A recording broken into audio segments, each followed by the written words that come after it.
Good morning, dear learners. I am Dr. Mallikarjun Karajgi. Welcome back to my YouTube channel, English Warrior. Learn, unlearn, and relearn.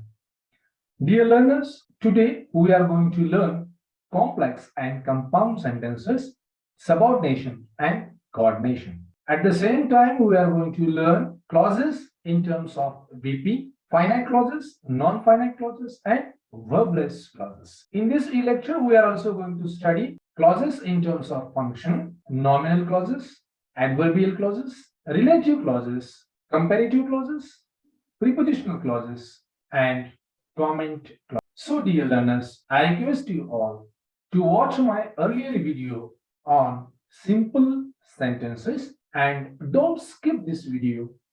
Watch this video till end so that all your doubts, queries on complex and simple sentences may get clear. I have given you all the link of all the previous videos on modern English grammar in the description box below. So I request you all to watch all the earlier videos on modern English grammar. With this, dear learners, now we will move towards today's lecture on complex and comparative sentences. Good morning, dear learners. I am Dr. Mallikarjun Karajgi. Welcome back to my YouTube channel, English Warrior. Learn, unlearn, and relearn. Dear learners, today in this lecture, we are going to learn complex and compound sentences. I request you all to watch my earlier video on simple sentences. So, dear learners, now we will move towards complex sentences. First,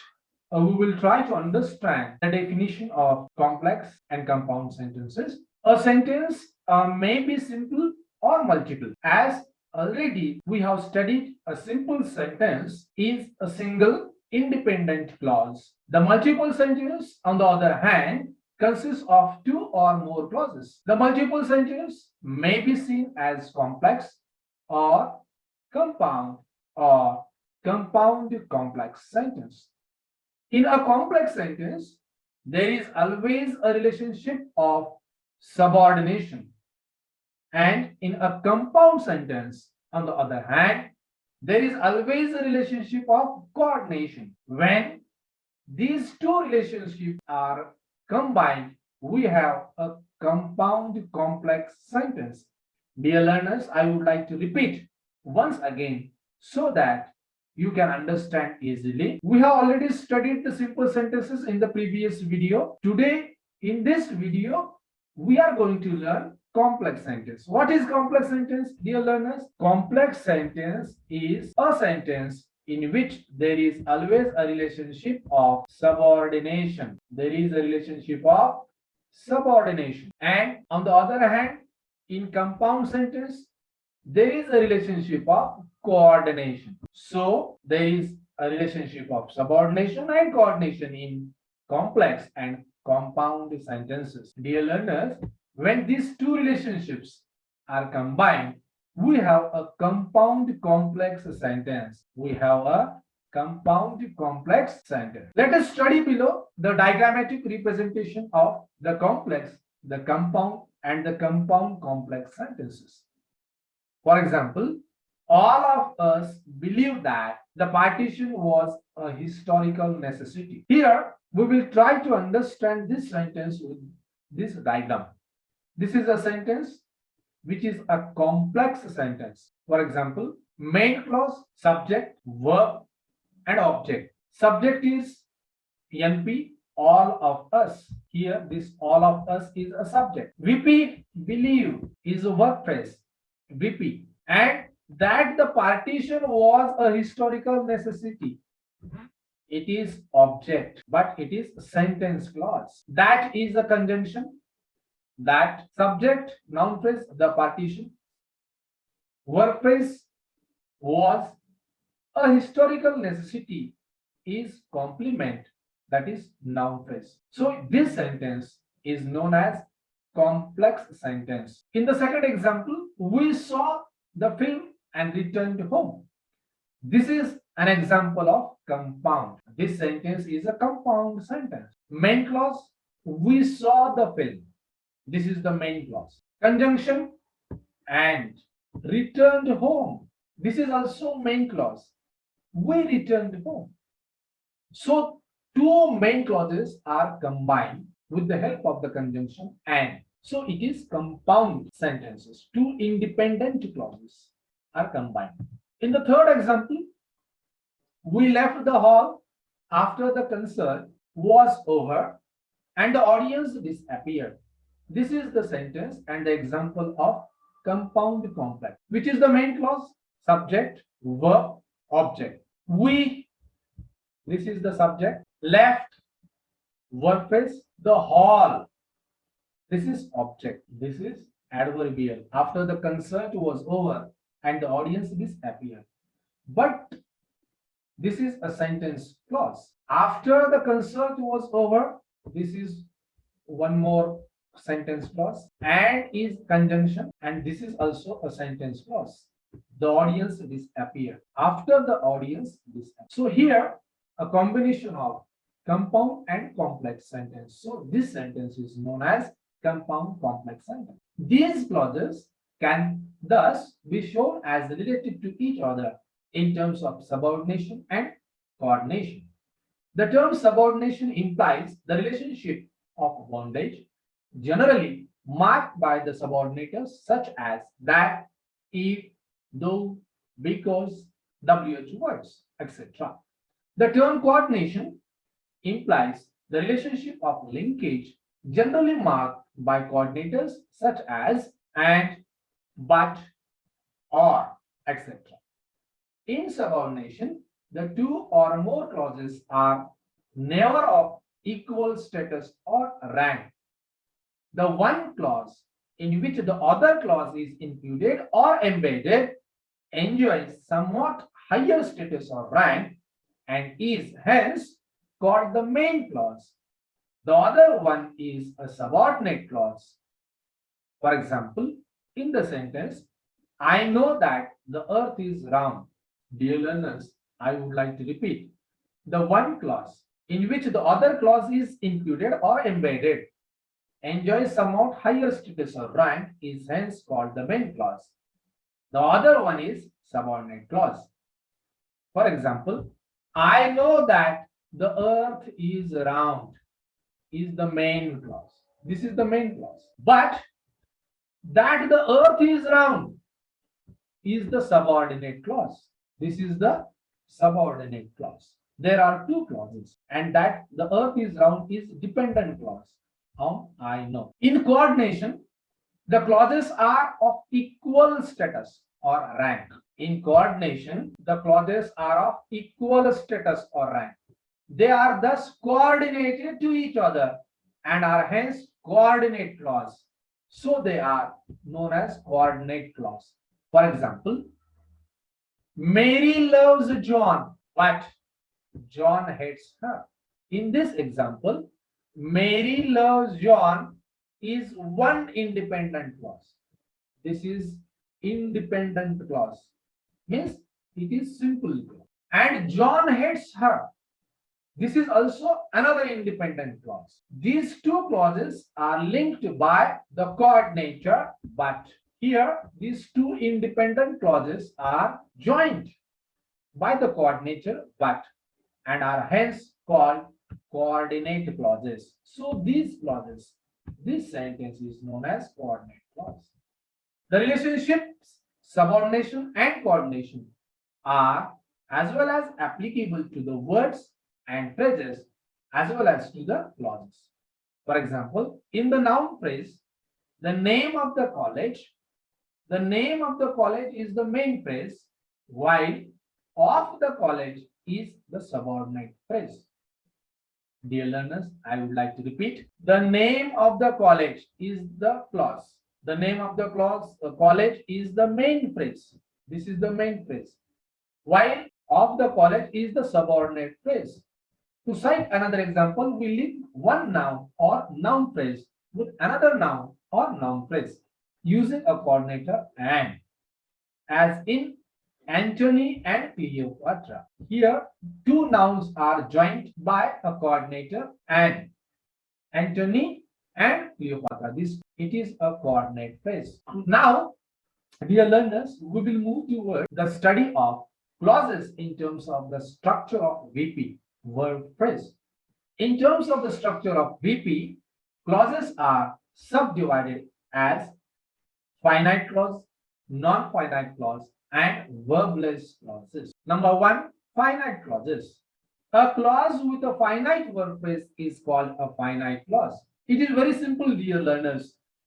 A clause with a finite verb phrase is known as a finite clause. For example, as we have already studied in the earlier video on verb phrase, a finite verb is characterized by tense distinction, yes we concur, and mood distinction. So dear learners, I request you all to watch my earlier video on verb phrase. The link of all the earlier videos I have given you in the description box. Finite clauses can occur independently. Example, father has gone to the office. He won't be back until his work is over. Father has gone to the office is a finite clause. And the sentence B, he won't be back until his work is over, consists of two finite clauses. The sentence A is a finite clause and the sentence B, until his work is over, is another finite clause. All the basic clause types illustrated earlier in a clause element and clause types are finite clauses. A finite clause is the most important of the key types because a complete sentence has at least one independent finite clause. Now we will move towards the second type of clauses, non-finite clauses.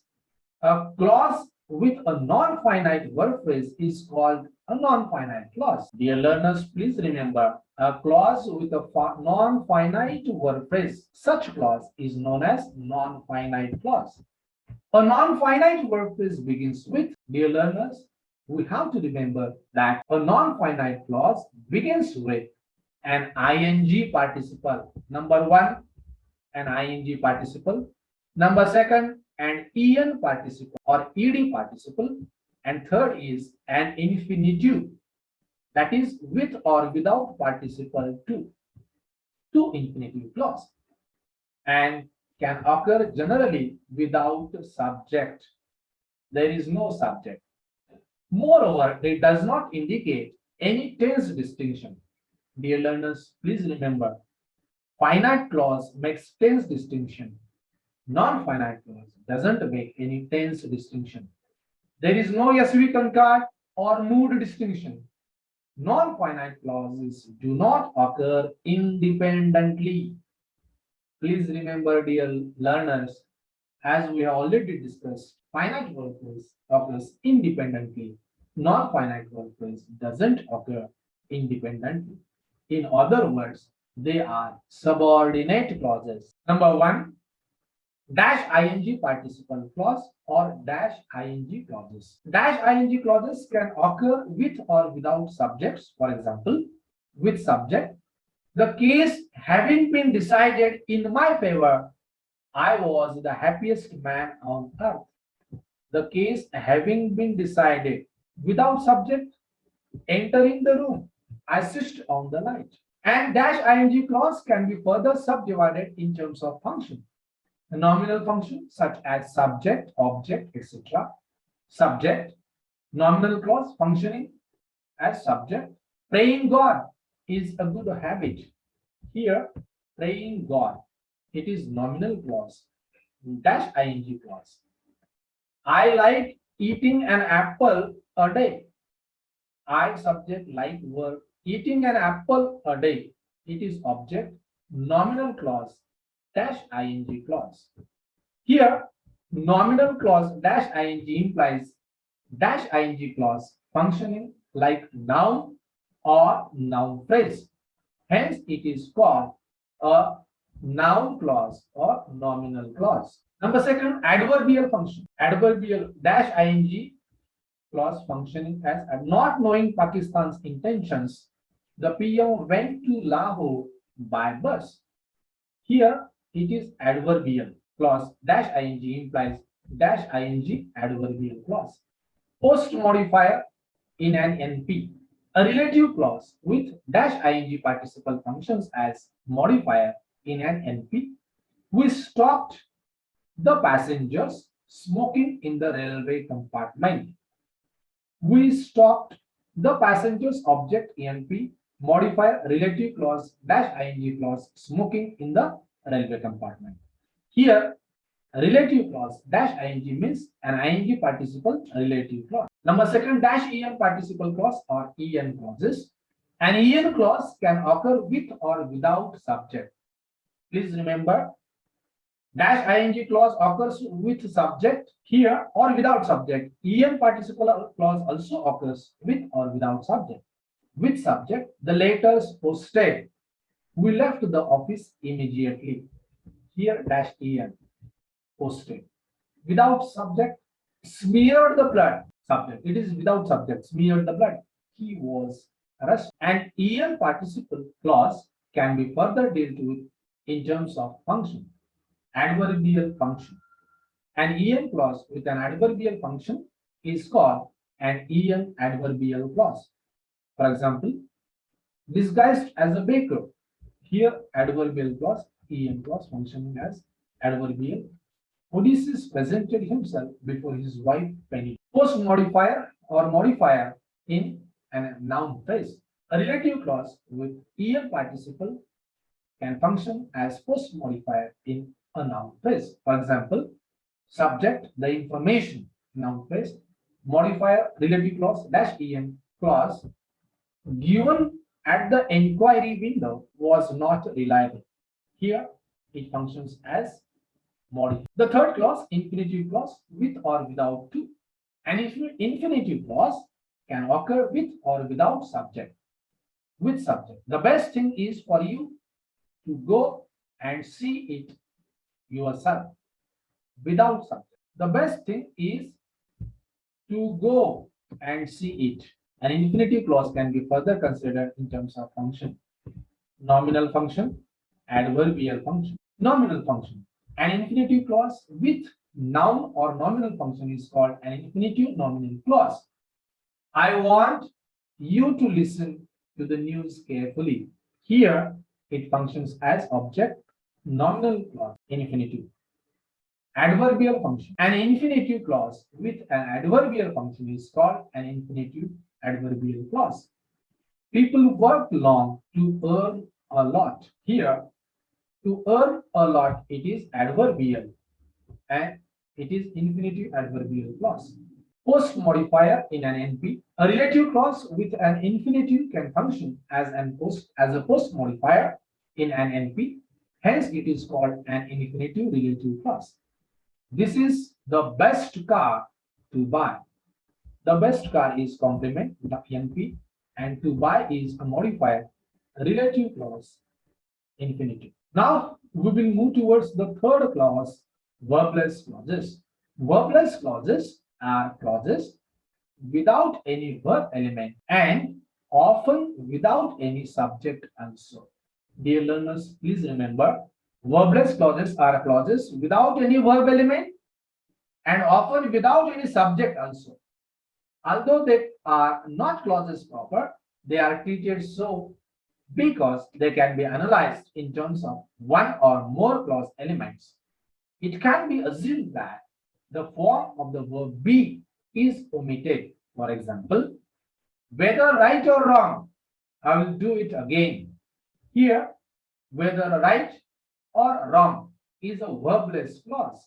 With the omission, it is. With the child on her back, the queen of Jhansi fought the battle.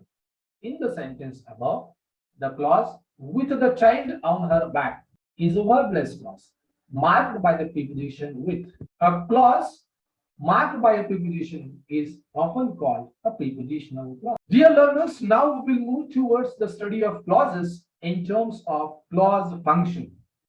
We have studied the clauses in terms of VP, finite clauses, non-finite clauses, and verbless clauses. Now we will study the clauses in terms of clause function. In terms of function, clauses can be divided into main clause and subclause or subordinate clauses. Subclauses form the part of another clause and can be further divided as nominal clauses, adverbial clauses, relative clauses, comparative clauses, prepositional clauses, and comment clauses. We have already considered the non-finite clauses in terms of function. Now, we will be studying the finite clauses, their functions and classification. Nominal clauses. Nominal clauses function like noun phrases. Dear learners, remember that nominal clauses functions like noun phrase. Like a noun phrase, a nominal clause also occur as subject, object, complement, appositive, and prepositional complement. Unlike an NP, it does not function as an adverbial. As we have already studied noun phrase and their functions, I request you all to watch my earlier video on noun phrase and its function. Noun phrase functions as adverbial, but nominal clause doesn't function as adverbial. It functions the rest of the functions as subject, object, and complement. Subject as nominal clause, that the earth is round is an established fact. In this example, that the earth is round, it is a nominal clause functioning as subject. I don't understand what he is asking for. Here, the underlined word, what he is asking for is a nominal clause functioning as object. The point is that he does not understand a single word. Here, nominal clause that he does not understand a single word functions as complement. The problem, whether he has succeeded or failed, is under consideration. Here, nominal clause functioning as appositive. The decision depends on how they will respond to the questionnaire. How they will respond to the questionnaire is a nominal clause and it functions as preposition or prepositional clause. Dear learners, there are three main types of finite nominal clauses. Number one, that clauses. That clauses can occur as subject, object, complement, appositive, etc. For example, we know that there is no ghost. That there is no ghost is object, and that is that clause. Nominal clause, that nominal clause. I know it's true. Here it is zero that clause. Nominal clause functioning as object. The zero that clause implies a that clause without the conjunction that. I know that it's true, but there is no that. So it is zero that clause. WH clauses. WH clauses begin with a WH word functioning as SOC. He didn't know where he ultimately reached. Where he ultimately reached is a WH relative clause or WH nominal clause functioning as object. Everybody asks whether there will be any nuclear war. Here, whether there will be any nuclear war, it is WH a nominal clause functioning as object. It may be noted here that we have already considered non-finite clauses such as dash ing clauses and infinitive clauses with nominal function in previous slides. The second type of clause is adverbial clauses. Adverbial clauses are like adverbs and adverb phrases. They function as adverbials or adjuncts in the structure of a sentence. Dear learners, please note, adverbial clauses are like adverbs and adverb phrases. They function as adverbials and adjunct in the structure of a sentence. They give us circumstantial information such as time, place, and manner, etc. about an action. They are mobile and hence they can occur initially, medially, or finally in the sentence. For example, you whistle when you are alone. Here, the underlined word when you are alone, it is adverbial clause functioning as adverbial. Adverbial clause functioning as adverbial indicating time. He went where he could have the best education. where he could have the best education. The underlined word functioning as adverbial clause, functioning as a indicating plus. As you sow, so you reap. Here, adverbial clause functioning as adverbial indicating manner. I helped her because she cried for help. Here, in this example, the underlying words because she cried for help functioning as adverbial indicating reason. I helped her because she cried for help. We see the doctor so that we may be cured. Here, adverbial clause functioning as adverbial indicating purpose. We fought so valiantly that we won the war. Adverbial clause functioning as adverbial that we won the war indicating result. If it rains, there will be a good harvest. Adverbial clause functioning as adverbial indicating condition. Although he worked hard, he felt. Adverbial clause functioning as adverbial indicating contrast. Thus, dear learners, there are 8 major types of adverbial clauses. The third clause is relative clauses. A relative clause functions as a post modifier in a noun phrase or a prepositional phrase. Dear learners, I would like to repeat, a relative clause functions as a post modifier in a noun phrase or a prepositional phrase. As a post modifier, the relative clause is direct related to NP, and since that NP happens to be the part of the clause, it becomes also a part of that clause indirectly. A relative clause begins with a relative pronoun such as who, whom, whose, which, that, which precedes a noun or a pronoun called antecedent. For example, an atheist is a person who does not believe in the existence of God. Here, a person is NP and it is an antecedent modifier who does not believe in the existence of God. The film which I saw last night was directed by Subhash Ghai. The film, it is NP and it modifies the relative clause, which I saw the last night. It is a modifier, WH relative clause. The book that you gave me was most boring. The book, it is NP, modifies relative clause, that relative clause that you gave me. The book you gave me was most boring. Here, the modifier is zero modifier.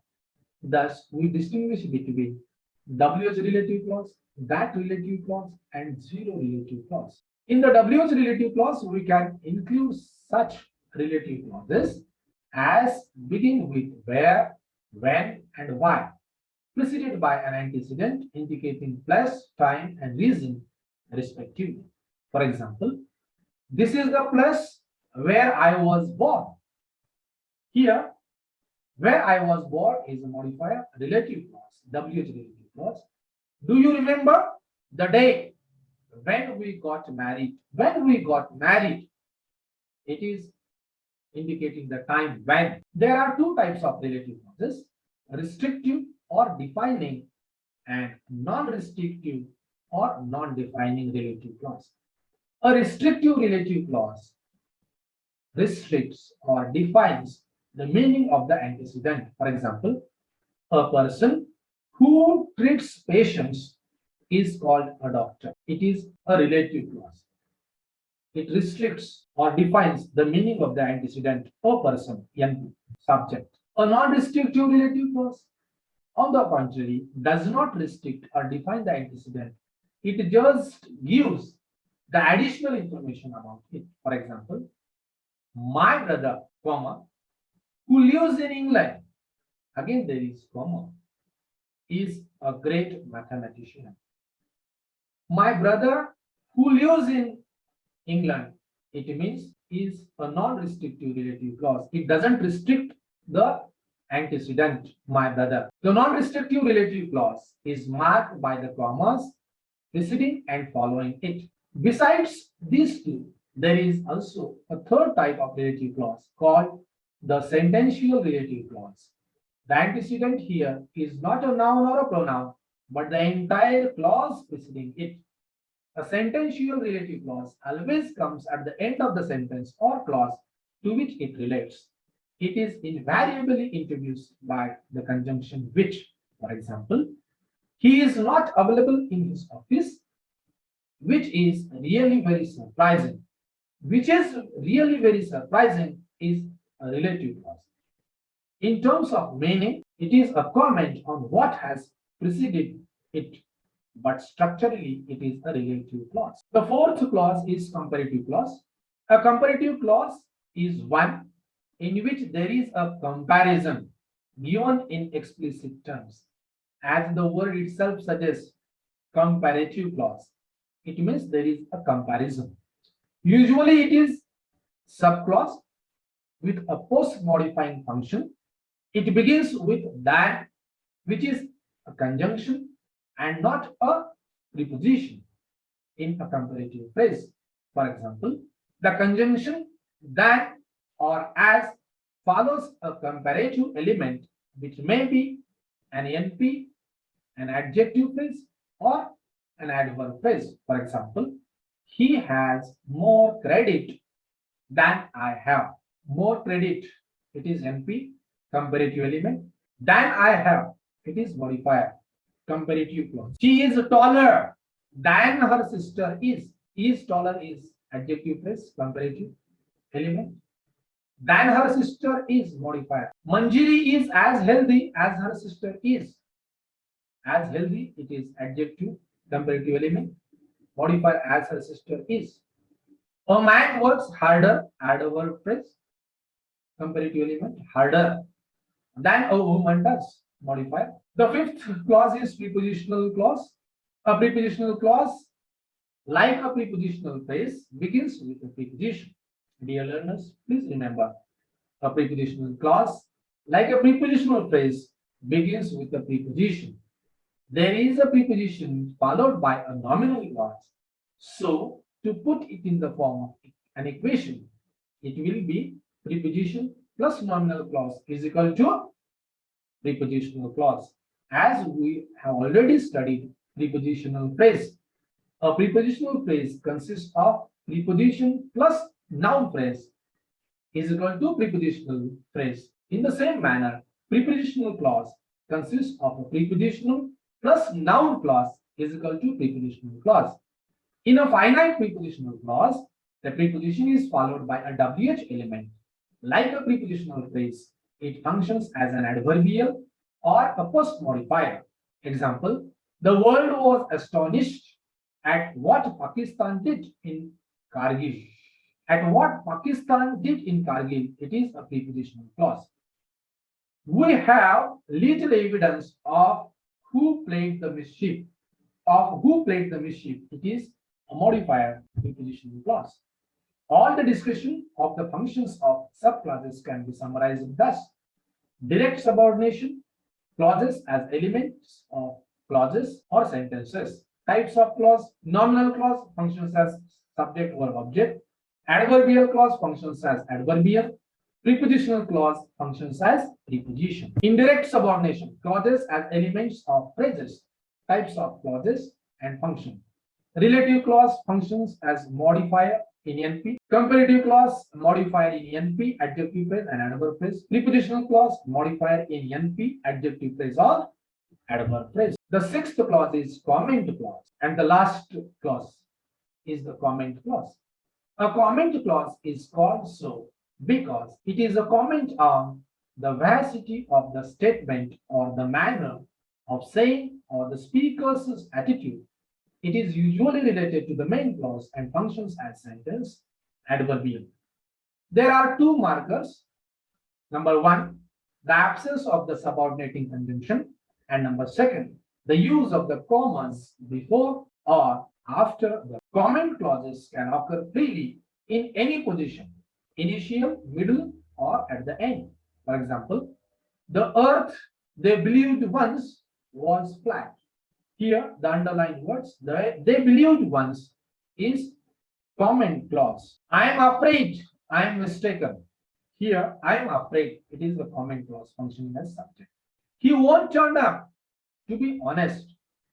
Common clause, to be honest, functioning as adverbial. Surprisingly enough, my son doesn't trust me. Common clause, functioning as adverbial. Surprisingly enough. Let it be noted that the comment clauses are a very important feature of colloquial or conversational English. Dear learners, here are some of the questions for your practice, for your exercise. And I believe whatever we have studied in this lecture, you have understood. But if you are unable to answer these questions, my dear learners, I request you all to watch this video again and again so that all your ideas on complex and compound sentences may get clear. Number one, distinguish between simple sentence and multiple sentence. What is the difference between a complex sentence and a compound sentence? Differentiate between subordination and coordination. In what way is the main clause different from the subclause? Give examples. What is a finite clause? Give examples. What is a non-finite clause? Give example.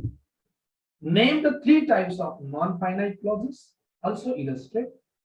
What do you understand by a verbless clause? Please illustrate. In what ways do the nominal clauses function? Give an example of each function. Write a note on the functions of the WH clauses. Give the different types of adverbial clauses with examples. What is a relative clause? In what way does it differ from other subordinative clauses? Distinguish between restrictive and non-restrictive relative clauses. What is a sentential relative clause? Illustrate with an example. What is a comparative clause? Give examples. What is a comment clause? Give examples.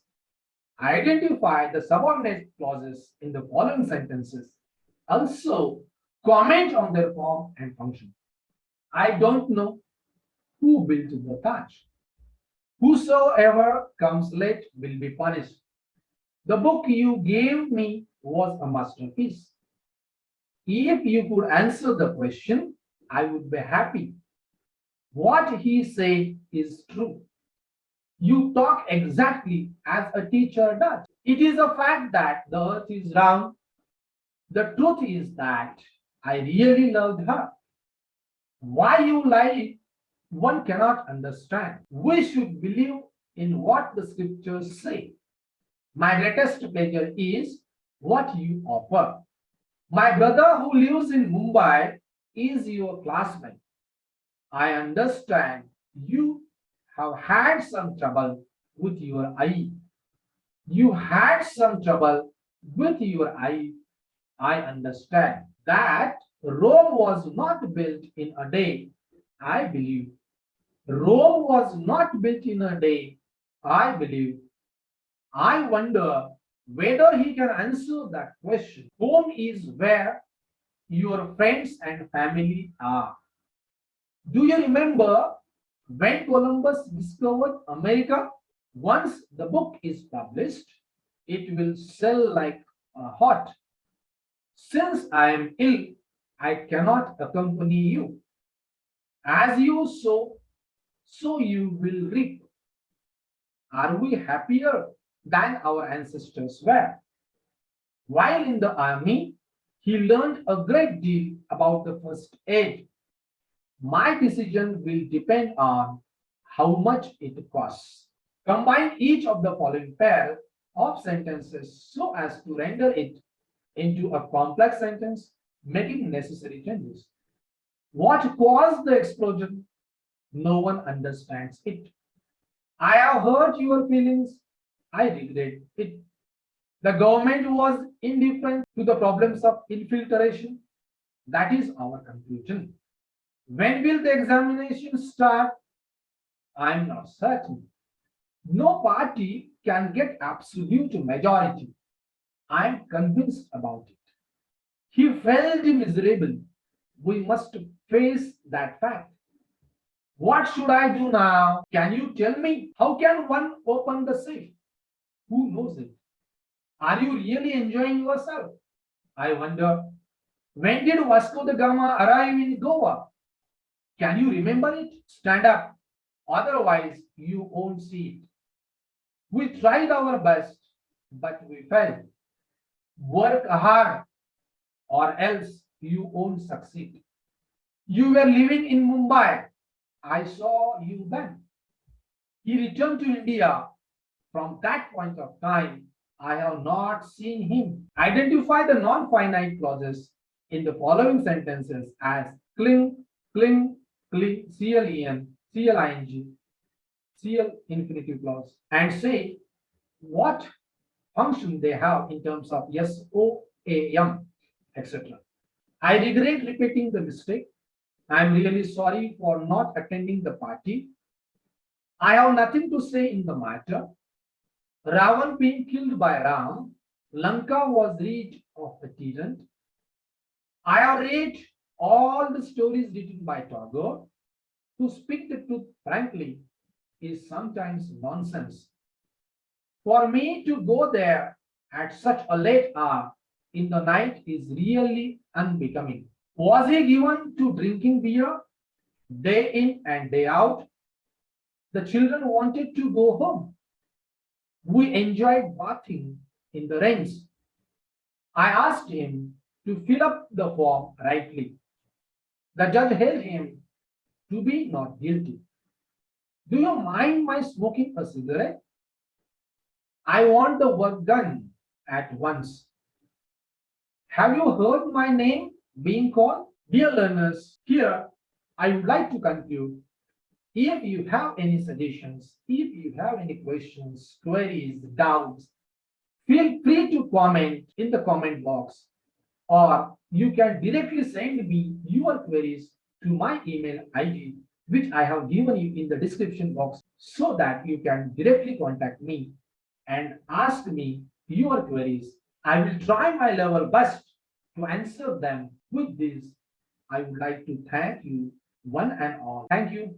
Thank you one and all. Dear learners, if you like my video, I request you all do subscribe, like, and share this video among your friends, among your students, and all the learners of English.